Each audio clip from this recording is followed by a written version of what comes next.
Hi guys! So for today's vlog, so ayan, ang bilis talaga ng araw. Wednesday na naman at syempre, papasok na naman kami sa work.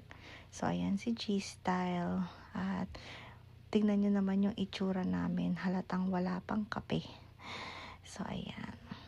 So on the way na kami sa work. Syempre, mag-stop by kami, it's either Starbucks or McDonald's. Pero etong way na to ay papunta sa McDonald's para magkape.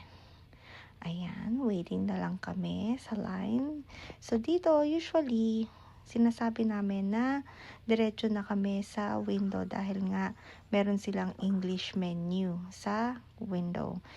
So, ayan, nakakuha na kami ng food at bali kay G-Style lang tong food. Tapos, binibigay lang niya sa akin yung hash brown kasi nga ayaw niya ng hash brown. So, usually naman kasi, nagkakape lang talaga ako sa morning. Ayan. And then, yan, dinrap niya ako dito sa may gate or sa kanto. And then, maglalakad na ako papasok sa work. Dahil sa kabila siya magwo-work for today. So, ayan ako. Tingnan niyo naman. Parang ang dami kong dala. Ayan. So, kape-kape. So, syempre, ang aking kape ay hot caramel macchiato ng McCafe. So, ayan. So, pasok muna ako sa work, guys. So, ayan, malapit na ako and then bababa na ako sa hagdan and then balitaan ko na lang kayo later. So, medyo maaraw lang that day.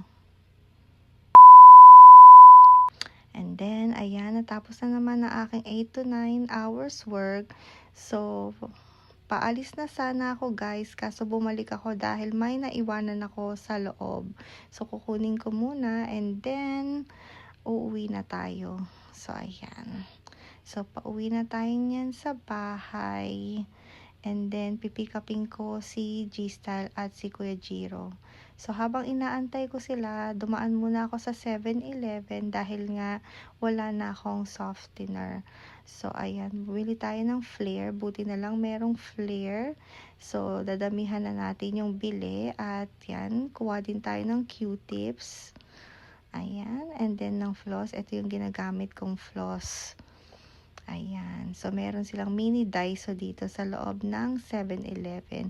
At ng basahan pala, bibili din tayo niyan.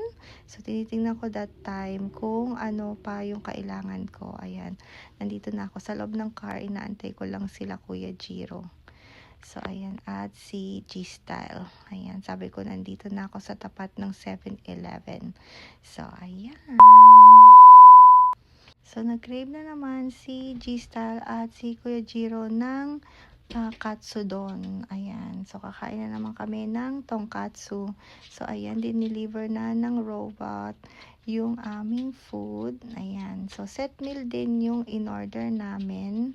So, ayan, halos pare-pareho lang kami ng in-order. Ayan. Ayan, may soup at may tongkatsu curry. Ayan. O, diba? Ang laki. At malinamnam. So, ayan. Nag-start na si Kuya Jiro kumain ng dinner. So, ayan. Ayaw tumingin ni Kuya Jiro. Ayan si G-Style. Nag-start na rin siya kumain. So, pare-pareho lang kami ng in-order. Ayan, and then magbabayad tayo. So, ayan yung binayaran ko. 3,180 yan.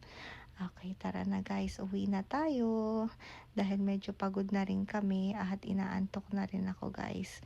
Dahil nga mag-e-edit pa tayo ng video. So, ayan. So, puntahan ko na sila dahil nauna na sila sa akin. Alright guys. Thank you guys for watching. Bye guys.